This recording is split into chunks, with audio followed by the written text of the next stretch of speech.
one of my questions, something that I just admire about you a lot is that like no style or just nothing is off limits and you're able to just like do some country stuff, do some metal stuff, do some jazz stuff, but it's all like you. So I'm kind of wondering like where all those influence kind of tur came at you when you were growing up and how you've been able to do so many disparate things as a professional.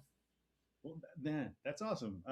Yeah, so from a long time ago, I wanted to be sort of a jack of all trades kind of guy. Like that was my initial career choice when I was first starting to play guitar seriously. I wanted to be a studio player. Some of my Oh wow.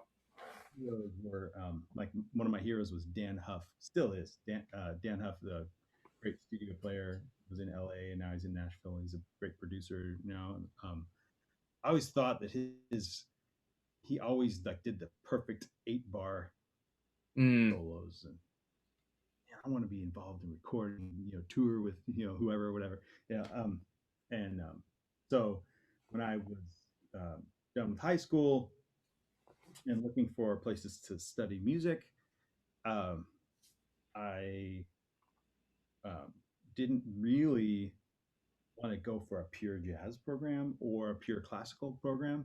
yeah. And I picked USC, which had a studio slash jazz guitar program. I was like, hey, that's kind of cool. And when I was there, so I kind of had a sheltered upbringing. My dad is a musician. He's a violinist and a conductor, and and he was a music minister as well at a church. And so my musical upbringing was either pure classical or pure gospel. I wasn't really allowed to listen to devil music Mm. until I was buying my own records. But Right.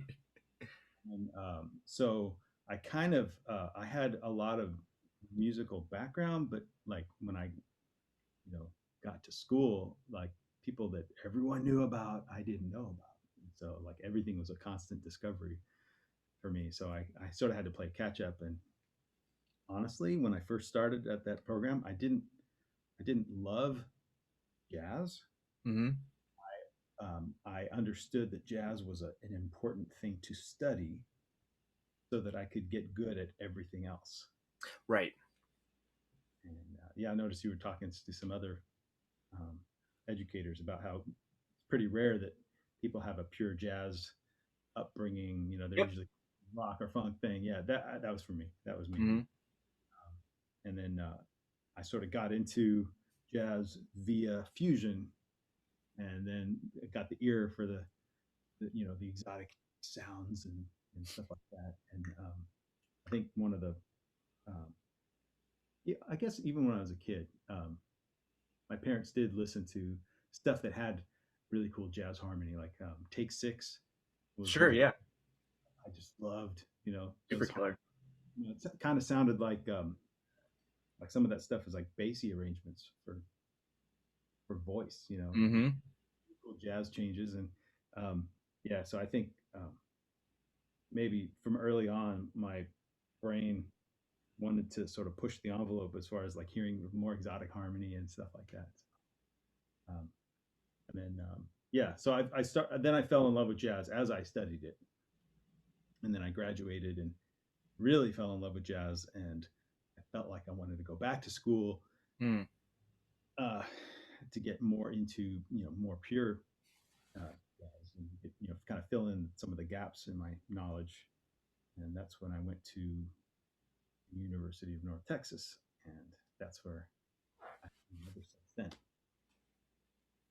Wow. Well, I mean, even it sounded like you had a clear idea that you just wanted to be a professional musician. I mean, when did that idea get into your head? Um, that is a good question. I think I just, uh, you know what? I need to think about that question. I mean, I guess I mean, you said your dad was a professional musician, so maybe you just saw that it was a possibility from the get-go. So I think, I mean, when I was a kid, like you know, I wanted to be a doctor for a second. You know, and then when I was in fifth grade, um, sort of, got the impression from my mean teacher that I was stupid. So I'm like, okay, forget that. I can't be that. Like, um, so I actually went to middle school and high school in Australia. Oh wow.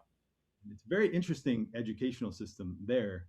Um, it's different than the United States, where you can kind of pick your path late, Hmm. whereas in Australia, you sort of kind of get pigeonholed. I don't know, it might be different now, but you kind of get pigeonholed into a certain career path from a very early age, depending on your aptitude for certain things. And you're assigned a number. Back then, it was called the HSC. It's the high school certificate, right? So if you get a certain number, then you're allowed to go study medicine, or you're allowed to go study law, or whatever. Wow. Um, and I got an average score. I'm not stupid, but I just didn't care. I didn't care about high school. Yeah. Um, and then yeah, it wasn't wasn't until later that I realized, like, hey, I can actually do well at academics, and I ended up being a philosophy minor in college. Oh wow. So like I kind of was a late bloomer academically, I think. But anyway, I think my experience growing up there, that career path was just like automatically like, no, no, I'm just not allowed to be that. Wow. I'm not allowed to That's be what I can do, And then I went to study music, and it was then that I sort of realized. So I went to a music school in Australia for a year and a half, and then I transferred to USC. And when I went to USC, I was like, okay, now this is going to be really competitive, and I'm gonna like, I didn't know, you sort of want to gauge how you're doing on the sort of pecking order of, your sense of competition comes from your peers. yep. And I kind of quickly realized that I had a knack for it. I had an ear for it. Um, that I was like, huh, I guess I'm good at this. Who did you study with during undergrad? And I had a lot of great teachers. I had um, so the USC studio guitar program has is very they've got a really long big list of really great teachers. And I studied with lots of different ones. Like sometimes different one every semester. Oh Um, wow. the most famous one they had at the time, he's probably still there. Joe Diorio, have you heard of him? Oh yeah, of course, totally. Um, Now, to be perfectly honest, I know this is public and everything, but he was not a great teacher Okay. for for me at the time, Right. because I was not, like, I was new to jazz, and he's like way like, super advanced, like, yeah, um, and I felt like a bee trying to pollinate a flower. Like, I'm like, Mm, how do I do? Like, I don't know how to figure this out, and he was like the you know sort of aloof, absent-minded professor who, he's like, just buy my book, and buy books, intervallic designs, which is great. yeah. I think he planted some seeds in my ignorance, Yeah. said some things and planted some seeds that only later, like maybe 10 years later, I'm like, that's what he was saying. Yep. And I felt like he was, in a way, he was perfect for me Mm, for that time. And then I did have some other teachers that were very much like engaged in exactly where I was and what I needed to do to get to the next step, and so I had those kind of mentors as well, which were also great. Um, but I kind of think it's neat to have like these two different uh, styles of influences. absolutely. I mean, I think it's critical. I had a very similar experience. My teacher in undergrad was he went to Berkeley in the 70s. You know, like was a student of Mick Goodrick's like back when he like was first starting. He's very much like that esoteric, like he would tell me something that like 10 years later I was like, whoa, that's what he meant when he was talking about like the burger on Fifth Avenue. I get it. Now I can play my major 7 sharp 5 stuff. Yes. But at the time, my freshman year, I did not know what I was doing with jazz. I was a metal kid. I was a good player and I had really good ears, but I did not know anything about jazz really. So he really kicked my butt. And again, like he kicked my butt in a similar way because he like gave me all these like higher concepts that I was like, what is happening? But I fell in love with it because he was so engaging and so just like here's the possibilities. Now I had to figure out how to play my arpeggios. Yes. Yeah, there's the fundamentals that sort of like we're expected to know, and then certain teachers don't like to teach that. They just kind of like Yeah. already know that, so they can talk about other things. And some people are. I think it's a very selfless way to teach when you are fully engaged in making sure someone does their fundamentals, Yep. because it's not engaging the teacher's personality into the person's playing. If that makes any sense. It does, but it can because I mean we both know that doing those fundamentals like there can be many interesting ways and to just to practice them instead of just do this for 18 hours a day and you'll be good, kid.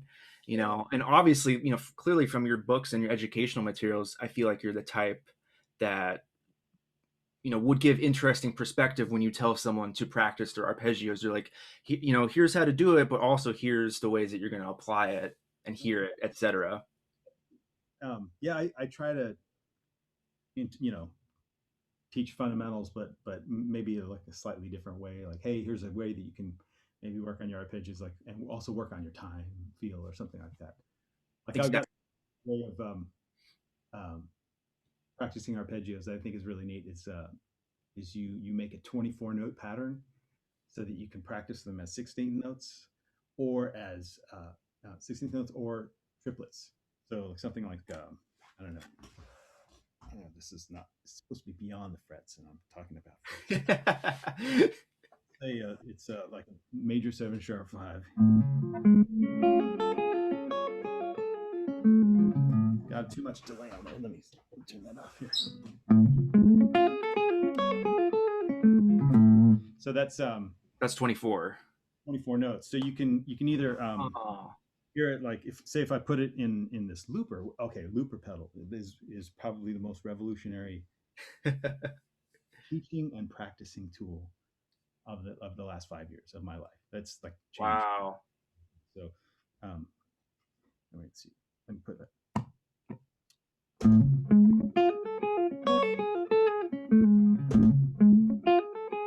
So if it's 16th notes,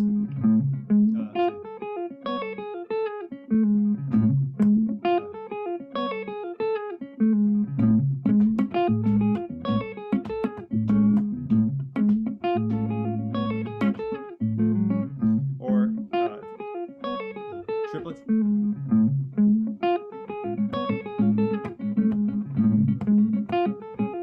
Right, right, right. Sort of a good test. It tests to see how good you are at the sort of fine Yep. type playing. And I think Wayne Krantz was a big influence on my sort of perception of time. Oh yeah. Have you checked out Wayne Krantz very much? Oh yeah. Okay. It's funny. I was just listening to him. Well, my girlfriend's boss is like this eccentric like coffee maker, and he loves Wayne Krantz and like all this stuff. And he had some on, and I was like, I really like him, but he's so scary and so original that like I just don't know what to do with it yet. It's like I listen to a minute and I'm like, holy crap, like I have to stop and just like go like lay down for an hour. Yeah, his dedication to time, like perfect time. Kind of get that same vibe from the way Chick Corea plays. Yes. Yep. They're really percussive players. Oh god, yeah. I actually, I was going over. I have the voicing modes book, which is fantastic, by the way. I really, really, really like it. And it did kind of remind me of Wayne's book. Have you seen the Improviser's OS? Yeah, I just bought it recently, actually. Oh, cool. It just I, I'm going through something that I know that he dealt with in his book. But anyway, yeah. Sorry to interrupt you. No, no, no, no. I was just gonna say, I feel like the way that you organize, I guess tonalities or just visualizations are very similar, and they're kind of both off the beaten path, and I really, really like that because again, I think there's just so much. I mean, there is misinformation, but I just like seeing other angles of approaching something as basic as modes or improvising because I think, everyone learns differently and your method or Wayne's or, Mel Bay, like one of those methods will click for someone, but they're not going to click for everyone. Right. Yeah. I think so much of this music is discovered rather than taught. Hmm, I And like that. so that book, like to be perfectly honest, I wrote that book for myself. I had so much material Yeah. that I was, giving to students, like you know, kind of isolated little bits, like things that I discovered on the way, like one of the things in the book is a series of voicings structured melodically, which you talked about on not my method, but not but when you were talking about that guitar player just the other day, the Ed crazy Bicker? Ed Bickert. Yeah, we're talking about how Ed Bickert always has a melody on his, Oh, yeah. Yes, yes, yes, yes. and I love that way of thinking about chords, like organizing your chords melodically. Yeah. So I have like all any flavor of chord. I don't know. Give me a chord quality. Minor 7 flat 5 with an 11. Okay, so minor 7 flat 5. Let's just say it's Locrian. Okay, Cool. or you can, how about Locrian natural 2 or Yeah, Locrian yeah, major? yeah. So um, you have a chord that's really, say I do it in G, right? So, and you organize them melodically, that, then that, then that, then that,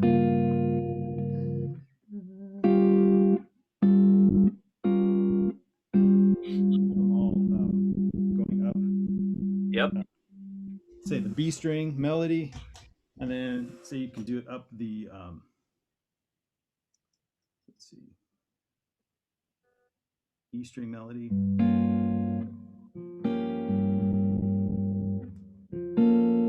Yep.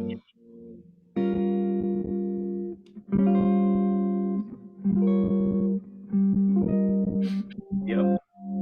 So if it's all ready at hand, that's sort of a systematic way of practicing. They're not inversions; they're No. all pretty much have a G in the bass. Yeah. Uh, but then you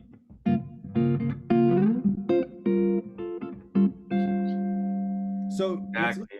to me is, like, getting back to the book thing, is I wrote that, like, say all those voicings kind of systematically, but when I learned them, they weren't systematic. They were like, I remember who taught me this and where, I remember, my friend, Rowan in Sydney, Australia, taught me that chord, and the carpet was brown, it was, Right.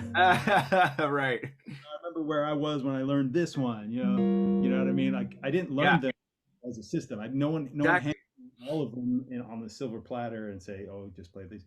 But that's sort of, I was like, well, maybe this will help people if I kind of lay it out on a silver platter and I'll hand it to a student. And I don't know if people really learn it the same way. Maybe some people do, some people will. Well, that was such a great comment when you said so much of this is discovered. Because I mean, I feel the same way. I've done all this, whatever I've learned, it's like little bits and pieces. And then the more I started teaching, the more I had to reverse engineer how I got there and how to extrapolate it into something that could be, digestible to someone else instead of me. Yeah, and probably the way, probably you just teaching it, you're able to learn it twice. I guess he who Right. teaches twice is, I don't know who came up with that quote. Probably some guy that's probably not alive anymore, Probably. but it's probably not in English too. I don't know. Probably not. He who teaches learns twice. I can Mm. Google search it, but I'm too lazy to right now. We'll say you for now. Yeah, right. Um, well, yeah. Well, so how long did it take you to? I mean, okay. So you said the material in the book you had been probably teaching and giving out in various little bits and pieces. So how long did it take you from the idea of okay, I'm going to make a book until the book is done? Buy it. All right, let me see. So, okay, I love beer. That's one thing. Okay, and I'm a home brewer. I love Oh brewing. man. I've made a lot of friends with the neighbors, and anyway. So Yeah. I bet. one day I just decided that I'm going to take a break from beer. I'll try and make this story short, but like normally my routine, I have two kids, and I just like after a gig or after working, teaching all day, you come home and you're like, you hang out with the kids and put them to bed. And my routine was, it's like I'll have a beer and watch some Netflix or whatever. Um, but then I decided to take a break from beer, which means after the kids went to sleep, I'm like, well, I got a couple hours. Now what do I do? Well, I might as well get these chicken scratch that I wrote for a student the other day. I'm going to put that into the computer and make it look Mm. nice. I started getting these modal voicings down, and it's like this could be a book, and I just decided I'm going to finish this book before I have another beer. So Oh man. I was very motivated to finish it. And then one of my students, actually a really good guitar player, I always, I'm not trying to announce that he was my student. He was already really good. Armin, Armin. Oh sure. Yeah. Totally. So, um, great like player and stuff. And I would bring some of these like things in lessons with him and some of my other students who that's one thing at North Texas. I'm very spoiled. I have very high levels of students, so I can Mm-hmm. bring in some super nerdy esoteric stuff. Mm-hmm. And Armin said something very good to me. He says, "You know what? I hope your book is not just a bunch of like isolated information. You should write etudes to tie it all together." And I'm like, "That's..." Right. No, I decided to start composing. It's like, okay, if I have this sort of theoretical idea, I'm going to write a musical piece to go with that idea to, because it helps people. It helps me. Um, it helps me when I'm fleshing out an idea to compose something. If you can compose it, then you got to learn it, and if you learn it, that means you know it. Um, so anyway, I wrote. I think I had to do like 10 etudes or something like that, and then we went on vacation before the last etude was done. So we went to Korea. My wife is Korean. We went to Korea for 3 weeks. Wow. So no beer on the vacation because I Woo. brought stuff. Like I told myself no drinking until the project is done. And anyway, I got back, and there's always vacation chops. You got to get your vacation chops back. And I wrote two probably the hardest etudes on there after I got back, recorded them, and then it was done. So it probably took me 6 months. Okay. Wow. So now I'm doing another book. This will be my third book, and I've decided to do the same thing. I'm taking a break from beer until now. Woo. So it's That's dedication. yeah. The older you get, man, you gotta find some other you know What's this book about? it is a bit more systematic. So it's all 165 four-note voicings. Okay. One of my heroes is Mick Goodrick. Yeah. I think I inherited his systematic thought Mm. by reading his book, The Advancing Guitarist. Actually, I don't think I've read the whole thing, but just like little bits of it, Don't even like have to. just like, wow, there's this whole system I can think of. Like, what if you do this? Yep. And you can change it, whatever. Um, I need to. I want to tell him how much I appreciate what he's done. Like, I think he's amazing. Well, that book is incredible. And so I think in the voicing modes book, there's some four note voicings. Like there's the the Phrygian. Sure. Yeah. Oh, and it also ties back to something I got from Joe Diorio. The thing that I didn't, one of the things that I didn't understand at the time, but do now. In his book Intervallic Designs, like there'll be a lick, certain lick. I remember this one.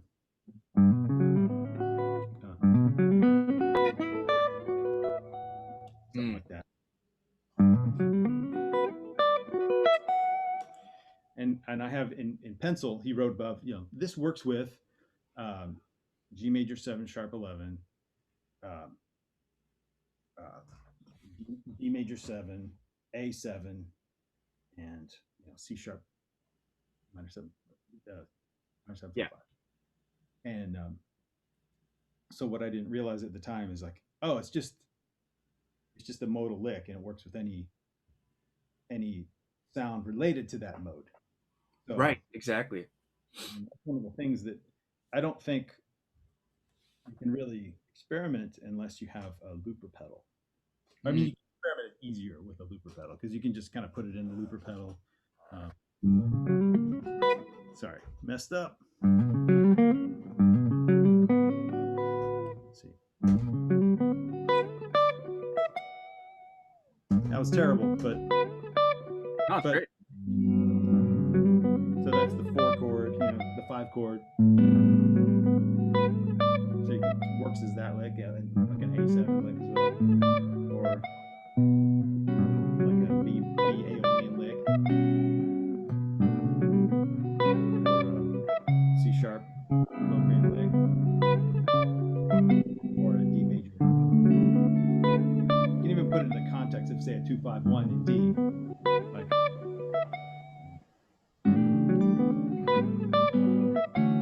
Yeah. Yeah. So it's just a lick that sticks to a certain key, and you can just you know I don't know if you can see in the background. You see these two colors. That's a part of a painting. I have like Yeah. all red. Here, let me move this here. I know you probably can't see it. Oh, there we go. Yeah. Listening on a podcast, you can't see this, but what it is 4 different color canvases, but the same color paint on top of each canvas. Oh. So this is a white canvas with red paint on it. Here's a yellow canvas with red paint on it, so it looks orange. Here's a I don't know, it's weird looking. Yeah. Yeah. You get the idea. Yeah. It's like there's a lick, and that's the paint, whatever, and then the chords under it, that's the color of the canvas. So it kind of colors each note or whatever. So that's something that I got latent. I got like after the fact from Joe Diorio, and Yep. then the idea that I got from Mick Goodrick is just the idea of systematically working something out. So you sort of have this scientific method of like, well, let me look at this. It's very it's analytical part of your brain, not a musical part of your brain. It's Yeah. Mm-hmm. like, let me try this idea and then see what it sounds like, as opposed to let me only work out what I hear. That's a different sort of thing. Yep. Yep. But then, of course, I mean, one begets the other because if you hear a sound and analyze it, then you're starting musical, going analytical, and if you do a system, you're going to have to figure out how to make music out of it at some point. Yeah, yeah, and then you can decide, you know what, I don't like this, or Yeah, totally. mind or whatever. So what I'm doing is I'm this third book I'm writing is I'm systematically going through all 165 four note chords possible out of 12 notes. Wow. And I've since discovered that Ted Green has already done some of this work, Okay. and Wayne Krantz has already done some of this work. So in his improvising OS, he just kind of lays. Sorry, one sec. My neighbor's calling me. Okay, we're good. Are we too loud? No, no, not at all. Not at all. um, and let's see. Oh yeah, Joseph Schillinger has worked it out. Okay. Yeah. It's kind of like a, I think some of the sort of the 12 note, serialist guys, I'm sure they know that. It's just mathematically possible. And so I've tried to figure out like how I wrap my brain around how the math works. Yeah. Very interesting because um, a lot of the 165 four note chords are just inversions of other chords. Right. Right. Um, so if you discount inversions, there's only 43. That's crazy. 43 unique four note sets. So what I've done is I've grouped those 43 into various sort of main categories. There's hyper dissonant um, clusters where Mm-hmm. you're two or more half steps next to each other. And then there's tonal clusters where, like this is a tonal cluster, one, two, three, four, Sure. Yeah. Yeah. Yeah. and then um, and then there's triads with a second. Okay. So there's various ways you can voice those, and Yep. uh, of course, and um, one of the voicings in my voicing modes book happens to be one of those. It's like one of the inversions of a minor with an added second. So if you go the minor triad with an added second, so the second inversion of that, the C, makes this chord that you, instead of thinking of it as a second inversion of A minor add two, think of it as a C root, and it's a C major with a sixth and a seventh. Okay. So it's 1, 3, 6, 7. Right. Yeah. So much. I just think that's just such a beautiful chord. Yeah. That's a great one. Yeah, and I just remember seeing Schofield comp like that. He would use that as a one chord.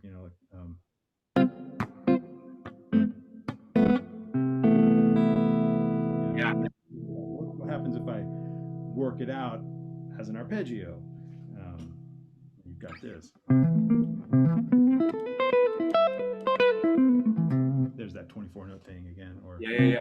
Yeah. so in my voicing modes book, I call it the magic sixth. Oh, okay. That's what that. Okay. Spelling it out as C major, C major seven, or I guess you could call it a C major 13, right? But then you have to say just no fifth, no, Right. you have to have so many True. qualifiers on it, so that you're sort of discovering the sort of limitation of chord nomenclature. Because like if you only want those four notes, you sort of have to like wrap your brain around it a certain different way. Yeah. Uh, Yeah. Yeah. that's what I'm doing with this book. Anyway. That's amazing. Well, I like also in the voicing modes book how you describe the same, like how you just even calling something by a different name can just give a different tonality or some sort of idea of what is going to be presented out of it, Mm. which I think is really cool. Is that that's right? That's what you did, right? Yeah, yeah. Like I think even you can do that with the seven note sound, like say um, the scale Mixolydian flat six, Mm-hmm. five of melodic minor. Um, Mick Goodrick calls it Aeolian major in his book, and Joseph Schillinger in his book calls it melodic major. um, anyway, I think it's really interesting that you have say the scale. Now, if you call it Mixolydian flat six, you might inclined to just automatically think it's a dominant sound, and you play a dominant chord over it, or under it, Yeah. a certain color canvas, right? You just assume that it's going to be that, right? But when I saw that Mick Goodrick called it Aeolian major, I was like, well, isn't that interesting? So I guess Aeolian is ambivalent as to whether it needs to be major or minor. So what are the essential notes of Aeolian? It's okay, you need a two, you need a flat six, and I guess a five. So there's the voicing that has the two, the five, and the flat Yeah. six. I love that one. Man, it's such a cool sound, right? And I love ECM records. Kenny Wheeler. I love Yes. you hear those kinds of sounds. Yeah. Music. And so when I first, it's like, oh, that's that sound. So like the light bulb went off. It's like, okay, Yeah. now I can just do that. And there's the arpeggio for the 1 2 5 flat 6 1 2 5 flat 6 1 2. I love that sound. So that's that four note chord, but it also works over D melodic minor. So Yep. again, with the pedal, you've got the essential Aeolian chord, right?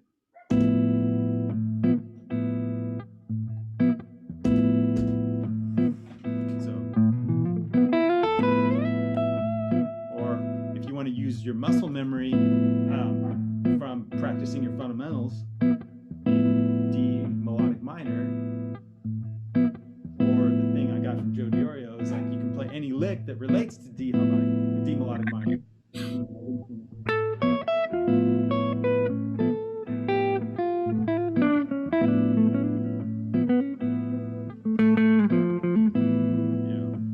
Kind of neat. Like that way you can play freely. You don't have to like It exactly. That's how I think of, like, I never really think about modes. Like I know them, but I never think about them as like separate things.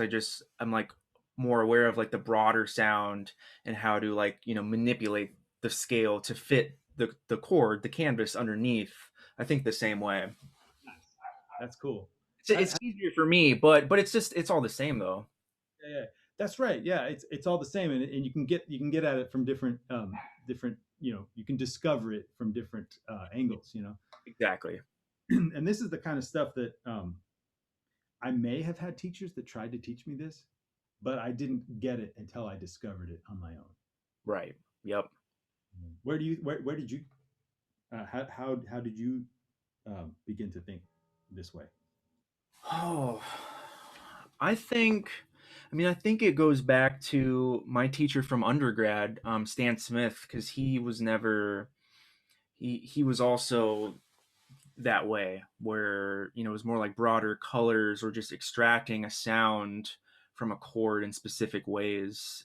But I feel like even me, like, really kind of diving into that was just my own exploration. Like, and I've been out of undergrad for 6 years. Oh God, 6 years now. So it's just a lot of time at home. Just and I was never I never was a mode player. I never, like, I don't know.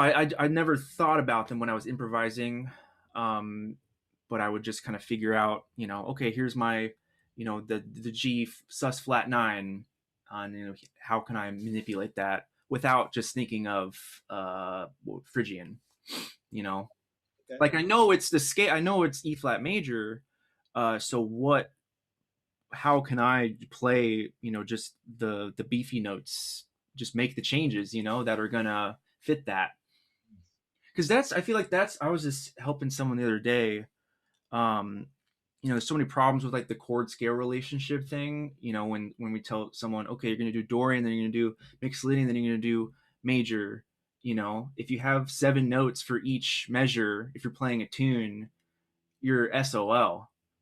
But if you take a tune like There'll Never Be Another You could play E flat major the whole time, and in specific places change one note, and that's going to make the sound. In the 1 2 in the third measure and fourth measure, start using a B, because you need the G7. Later on you're going to need another B. You're going to need like the D, just like there's like usually one or two notes that really just make the change if you're playing a tune. So I feel like I've been kind of experimenting with myself and with my students on like how to just give them like one broad tonality and how to change one or two notes. They're going to start making them hear the important notes and actually hear the changes instead of like you're going to play G altered when you go to the 5 of 6 chord where they're like, what? I don't know what's happening. Yeah, yeah, yeah. So It's that a was a weird tangent, but it's yeah, it's great. I love I love talking about this stuff. Like even at parties, I talk about this stuff. I think you and I would get along swimmingly at parties. It was funny party stories. I was at NAM. Uh, this is not this year, but the year before, and my friend Mark Lettieri got me into the DiMarzio party. Okay. And, so we go to like it was some hotel room and there's all the neck tattoos and the hair and the it was a scene that I hadn't sort of really been involved in like Yeah. checked a long time so I didn't know who many of these people were so but I could tell they're important whatever and uh, in the metal world and rock world and stuff and we're just hanging out and this one guy comes up to me and he goes, "Hey man, I follow your stuff on Instagram. Have you ever checked out the fourth mode of Neapolitan minor?" Whoa. And I was like, "Wait a minute, this is awesome." Man, that's so crazy. We had a long conversation about the fourth mode of Neapolitan minor. Uh, Whoa. anyway, so that's parties. That's so yeah. I'm a hoot at parties, I guess. So about your sort of long form um, tonal thought and just changing one note to get as opposed to like loading all the tension on the five chord. Like I think Yeah, it's like this sort of what I consider to be the orthodox way of teaching changes is the two chord is plain, the one chord is plain, the five chord is where all the fun is, right? sure. Yeah. Sort of the orthodox way of teaching um, playing standard changes, right? Um, but the thing I discovered is what I like to teach now. I don't like to. I mean, I will teach that orthodox method because I think it's important because then you can have, you can relate to everybody else. But um, what I tend to do now is look for clues in tunes that allow me to think of a greater arc of tonality different than something related to the major scale, Yeah. Right. such as what if it was like Sunny Side of the Street. Mm.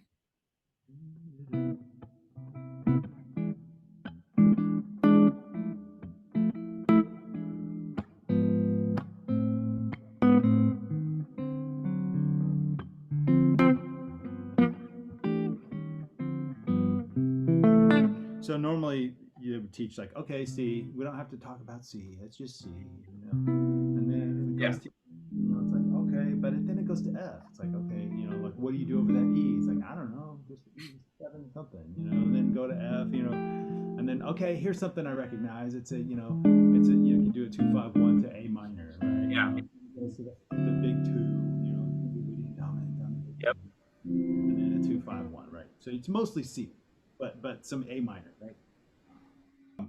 When I was on a gig with some a local group here, the bassist decided to play a Bach cello suite as an introduction to something we were playing, and the whole room went completely quiet. And it was in a room that normally people are eating and talking, and the music is sort of listened to, but it's a half and half type of situation. Like some of the people are fully engaged in what's going on musically, and some people are just kind of hanging out and they wanted to see jazz. Jazz is the visual decoration as opposed to something they pay attention to. But when he played this Bach piece, the whole room went completely silent and everybody was paying attention. And it made me think, wow, this music is really powerful. Why? What is it about Bach's music that makes people pay attention?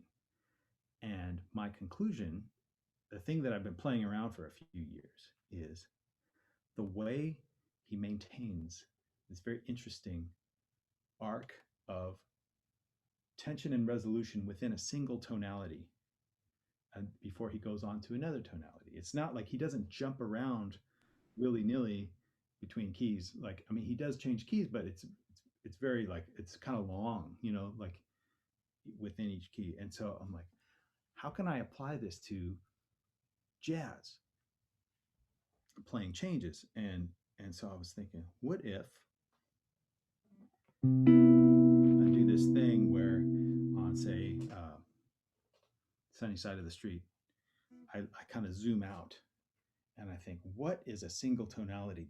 What can I get away with for a longer time? And my conclusion is it's in the key of C Ionian sharp 5, which is the third mode of A harmonic minor, which means There you go. I can comp that way. I can sort of avoid the fifth when I play the one chord. You know, I can play a six.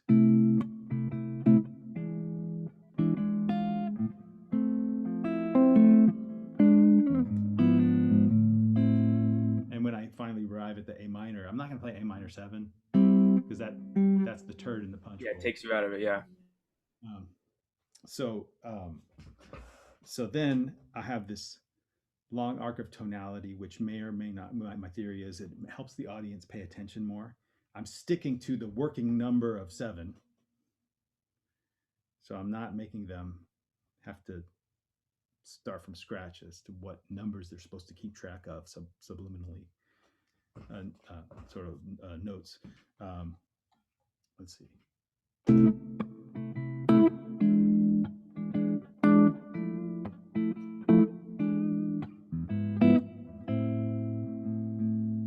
I'll just play that much.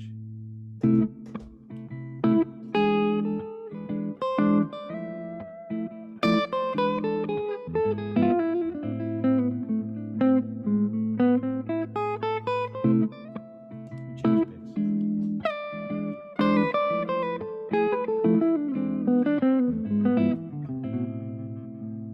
I can come up with some cool Awesome. that I've worked out, you know.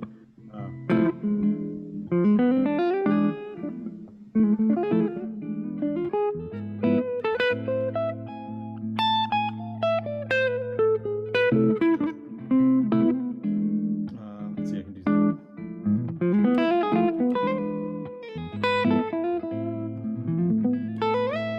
Or, you know.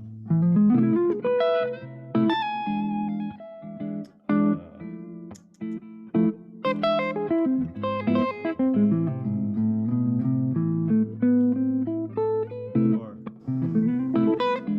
anyway, so all these like really fun things that relate to a harmonic minor that you want to work out.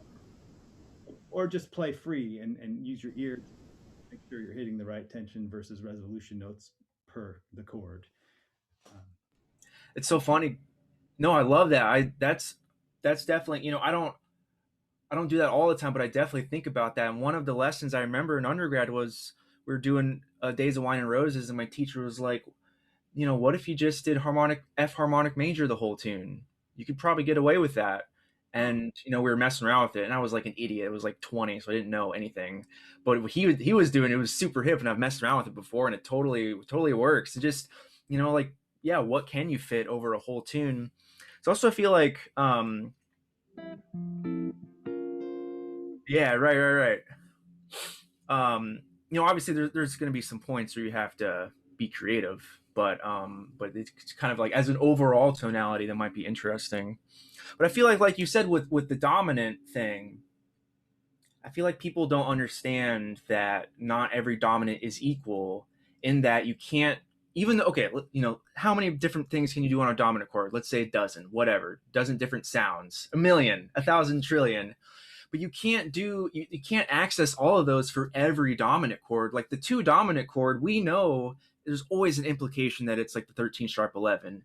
You can do other things, but if you like want to like play the language, that's going to be the vibe. And I feel like people think of every dominant chord as, oh, if there's a dominant chord, I can do altered, I can do diminished, I can do whatever. But it's not true.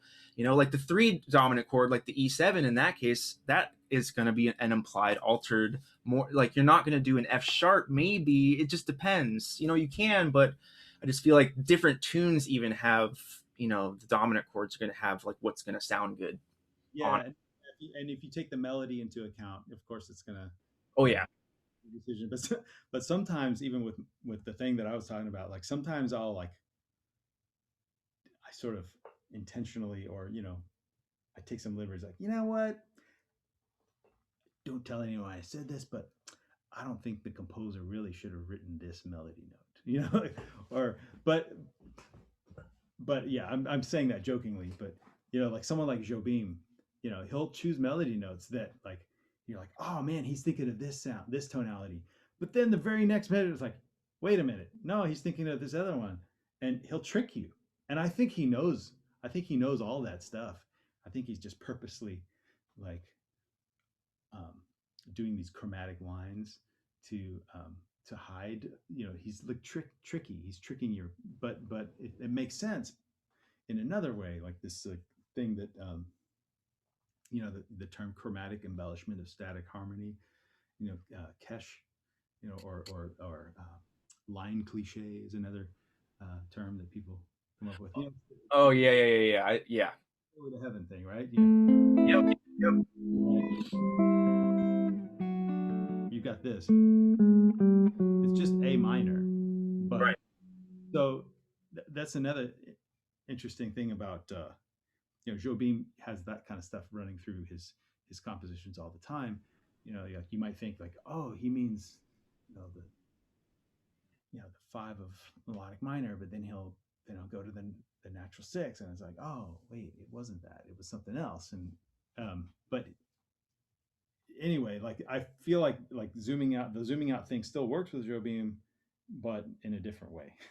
Yeah, those two, the Brazilian tunes. I mean, all of them. There's like their own. There's like they have their own harmonic cliches or those lines. And you know, they just the harmonic palette of the Brazilian music and composers is just like so heavy. It's insane. That's awesome. Um, yeah, and then there's definitely people that have checked it out way more than I have, and yeah, there's so much good information out there now that I can't pretend to be an expert on any of that, like the original intent of what he was thinking or whatever. But I just sort of have my analysis. Like sometimes I'll say, you know what, I think he meant this, but he probably didn't mean it, but it sounds good when I think it or whatever. Yeah, I mean, I don't think it's up for us to figure out exactly the intent. I mean, it'd be impossible, right? But figuring out some sort of concept that you hold true is helpful. Yeah, as long as it makes things more fun and easier to play.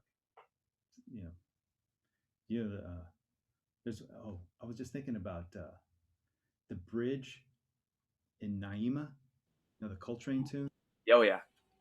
So I've checked out Coltrane's original handwriting of that score. Mm. I don't think he was thinking this, but I think maybe his intuition was thinking this. Is when you do this, Yeah.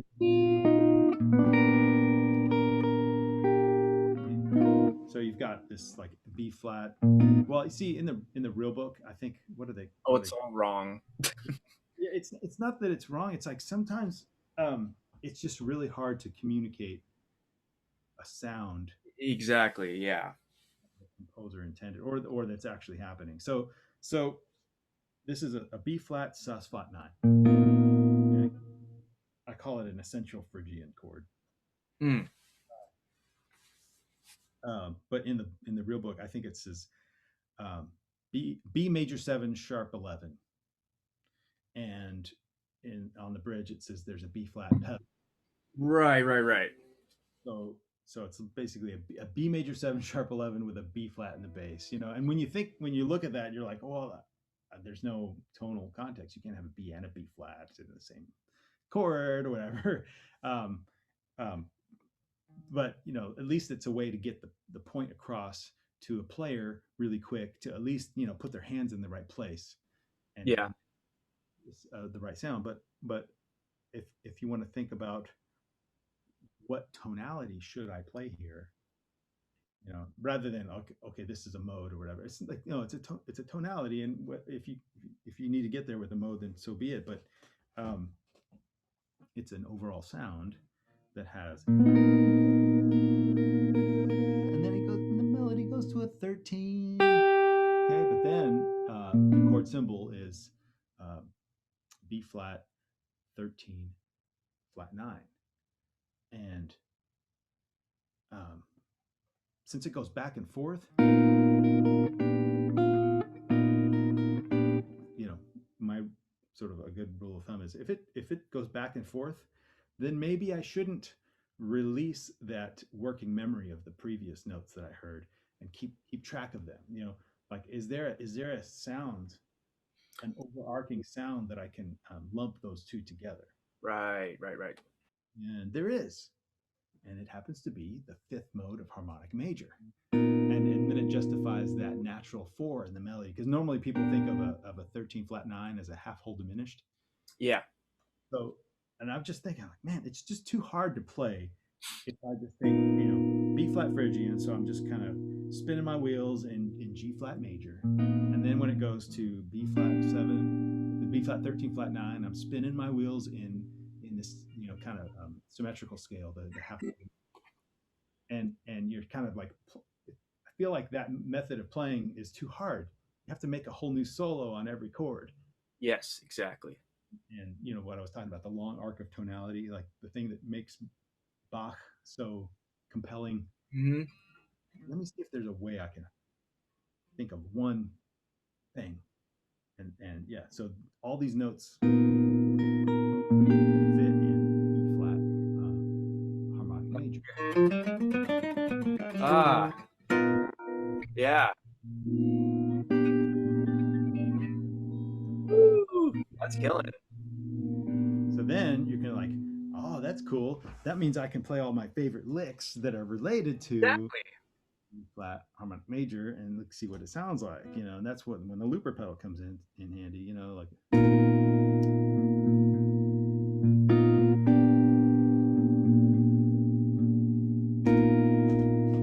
So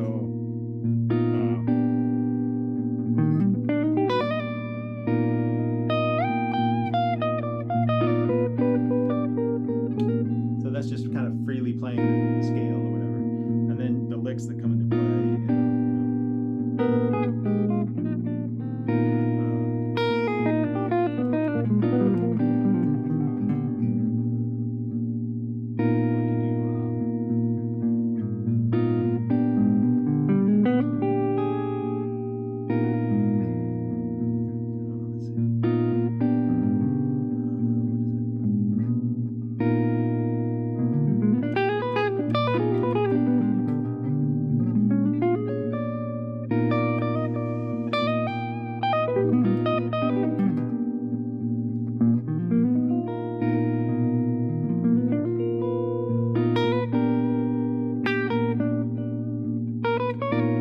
no, that was wrong. Sorry.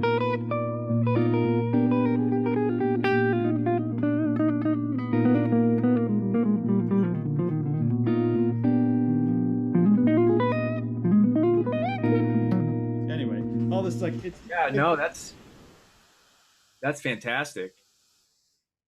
just like those kinds of discoveries just make playing just way more fun and teaching more fun too, because it's like, hey, check this out, like try that, you know. Yeah, that is super cool. I love that. I'm gonna play around with that now. I mean, because like you said, I mean that tune is so, you know, each chord is like its own, could be its own universe, but there has to be some through line. Otherwise you're just, you know, entering a different orbit every measure, which is not good for your brain and not good for the audience, certainly. yeah. Thinking about the audience is really cool. Like you can be more generous to the audience because you're giving them only 7 notes to keep track of for a longer period of time.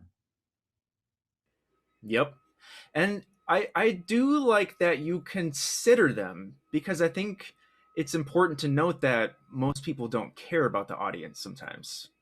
They think, maybe it's too highbrow, like, oh, they're not going to know anyways, we're just playing for ourselves. But I do think that considering them in that way, even if, maybe no one is ever going to tell you explicitly, but maybe they'll tell you in other terms, like, oh, it was so beautiful, oh, it was so memorable, something.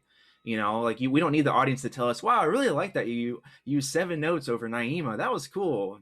yeah, We're not expecting that. they don't. Yeah, they don't need to like know why they like it. They just can like it. Like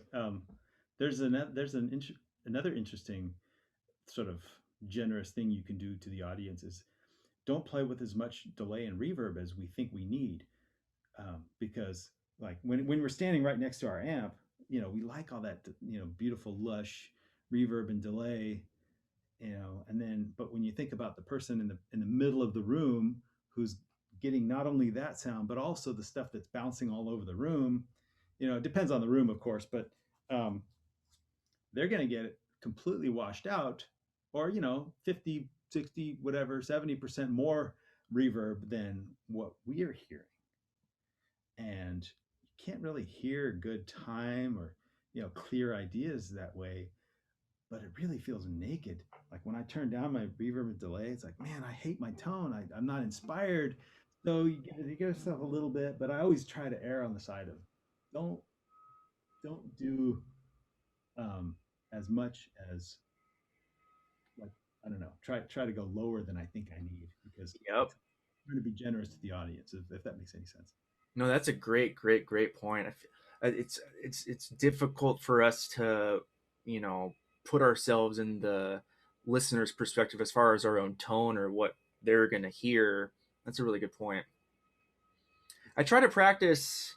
I don't always do this, but Julian Lodge told me to like practice like with the worst tone, like dry as hell, and like on my bridge pickup, and like if I can to myself sound beautiful or like be okay with that, then anything else is going to be killing. I love that. That's such great. I had another teacher tell me that a long time ago, and it stuck with me. I think he said, just turn the bass all the way down and turn the treble all the way up. Oh god, yeah, You can get a beautiful tone out of your pick. Then, then, then you got it. So yeah, good pick control exercise. yeah, absolutely. Well, man, I don't want to take too much of your time. It's been an absolute pleasure. You are just totally awesome. I guess one last thing I wanted to talk about, or just ask you real quick, was about your I just want to get your experience at UNT as an educator. I feel like you're so lucky to be there, and like you said, you have really high level students. I just want to get an idea of how that's shaped you as a player and an educator, and what that kind of environment has given you. Man, I am so fortunate that I have that gig, and financially, not so much, but I do other things for money. Um, uh, I don't really consider my money at UNT to be, you know, the thing that I need. If that Yeah. makes sense. I didn't really say Oh that. no, yeah, totally. They're completely ripping me off. It's just, it's adjunct pay. Adjunct pay sucks. There's no benefits or whatever. Yep. And I have been doing it for 21 years. Are you serious? I had no idea. I started there as a TF, like you're a TF at Bowling Green. Yes. So I graduated in 2000, and the jazz guitar professor at the time, Fred Hamilton, who I love very much. Um, His first gig was at Bowling Green. yeah, that's right. That's Yeah, right. really weird. Connection. Um, and he uh, he just said, "Hey, you want to stick around and take some of the adjunct load, some of the teaching load, because when he was teaching a bunch of other stuff, he couldn't take all the students. Just like 40 of them, so he can't take all of them. So I'm like, yeah, yeah, I'll do it. So I was doing adjunct at UNT, and also at another local college, a community college, and then doing a bunch of gigs, um, and it was sort of just going to be, as far as I was concerned, kind of temporary. I was probably going to move back to LA, and you know, and then I was dating a girl who's now my wife. She wasn't graduated yet, so I stuck around, and then we got married, and we got a house, and we got a dog, and Yep. like, okay, yeah, we're here now, and so I've been adjunct there for 21 years. So and I feel like my playing has grown and gotten better every year. Um, I I feel like the students are really high level. Not all of them, but a good chunk of them. At least the ones that aren't super high level, they can see around them that they're expected to be at a high level. And so I don't really need to like bust anyone's chops for not being better than they are. It's like they've already got the built-in competition and built-in drive. So I feel like I can be more like this conceptual um, uh, teacher that selfishly, I really like, because um, that means I get better by exploring these new these concepts. It's not a very giving way to teach, and I admit that. But I had teachers that were like that I love. I love that they were perfect for me at the time. I'm not going to be the perfect teacher for everybody. I try to be, but um, sometimes I'm like the aloof uh, guy that forgets what I told them to do the week before, Sure. and they can go in there, and they can hide it. Hey man, tell me about you know, Aeolian Major. I'm like, oh yeah, let me tell you about Aeolian Major. But the thing is, that within the larger scene, they're gonna get everything they need because they're in the big bands, they're in the ensembles, they're whatever. Like, so your place there, because it might be different if you were in maybe Fred's position, or like you were like the head of a program or something. Mhm. Yeah. So do you know Davey Mooney? He's the head of Yeah, yeah, yeah. He's great, and he takes a more like, he's coming from a bit more of like a straight ahead kind of, like, I don't want to say, I guess orthodox. He goes, I think, comes from a more orthodox like jazz pedigree, and the way he teaches, like, okay, you got to learn this, and you got to learn this, and you got to learn this, and he really does try to drill into the students that there's certain like fundamental things, like the way he approaches chord melody, and the way he teaches like how to play on changes and stuff like that. It's very clear, and it's very good. He's got a really good method. Um, and there's the occasional student that uh, doesn't really like maybe the sort of standard way of doing something. They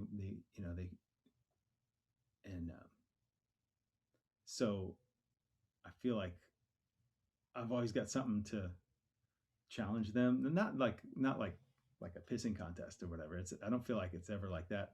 At least it hasn't been for a long time. Uh, that's a different conversation, I think. But post social media, um, I haven't had to deal with that ever, of things challenging me. It's only pre social media, when they can come to school and they don't have any idea who you are, and That's interesting. Yeah. sizing you up, like, and you have to sort of prove to them that you're worthy to teach them. Now it's like, you can hear what I do on YouTube or Facebook or Instagram or whatever. And so they're never any ignorant. I mean, not they Maybe. know who they're learning from. They're like, hey man, I really like what you did 2 years ago on something something album or whatever. I'm like, thanks. Here's what I did. Whatever. Um, but anyway, I forgot where I was going with this. Yeah, so teaching at North Texas has been really fun and really good, and I don't want to lose that because I feel like it makes me better because I can bounce all these ideas off of my students and kind of use it um, kind of use them as guinea pigs as in a lab. So are you thinking about getting your doctorate? Uh, I, I don't want to. Um, Realize that yeah, you probably like. I don't have my doctorate. Um, I want to have one, but I don't want to earn it. right. I've earned it, but I don't want to jump through the hoops that like I don't want to have to take piano classes. Yeah, it's unfortunately like my generation, um, it's harder and harder to like land a really killing gig without a doctorate. Maybe I'm kind of hoping that just like a lot of professional experience and blah blah blah will get me what I would like to get, but as much as I like school, I really hate it as far as like the hoops and just like the institution and the ivory tower type stuff. I actually haven't had that as much at the schools I've gone to, but I just know the system just bugs me sometimes. So I feel like doing another 3 4 years would just like ruin me. I would rather not do it at all and never get a full time teaching gig at a university than do it, I think. Because there's Yeah, so many different ways to like be fulfilled doing music. I could I teach online, I do gigs, I tour, I do whatever. So it's not like a super necessity for me. I would really like it because I love teaching at the collegiate level. It's really exciting for me, and I feel like you know I'm I'm really into that vibe. But I don't know if I can do the doctorate thing if I have to. yeah, yeah. I mean, you're a really good player, and that's something I really appreciate about what you're doing is you're you've got this really cool um, go getter mentality that's like what I consider to be the entrepreneurial spirit. I think you'll be fine with whatever you do. The only thing is like kind of the adjunct sort of reliant on adjunct pay can be a little bit of a beatdown, which is kind of you can get adjunct gigs easily with just a master's and stuff. Yeah, But yeah, I think you'll be fine. You just have to find other ways of making money, which there's plenty of opportunities out there for someone like you. Um, there was a philosopher named Wittgenstein who wrote a book called Philosophical Investigations, and some college just gave him a doctorate because the book was so like deep or whatever. that's what I'm talking about. I want that honorary degree. It wasn't even honorary. It was like he was bestowed an earned doctorate because Oh, isn't that interesting? that's insane. So I anyway, I'm writing this you know exploration on all the 165 cents. Like I'm just waiting for someone to say, "Here's a doctorate for that." I'll take it. I don't think life works like that anymore. You gotta pay your dues. Yeah. Well, you've certainly done that and then some. Thank you so much for doing this. It has been an absolute pleasure. I've been dying to talk to you for actually years. It's been a really long time since I've kind of, known of you. So this is thank you. We didn't get to hang at Gen like a couple years ago. I think you said you were going to be there. I said I was going to be there, and it didn't happen. So I'm thankful that you reached out to me. Well, well, I'll see you maybe in January. Yeah, I hope so, man. Well, take care and hope you have a fabulous summer. Thanks, dude. See ya. Later.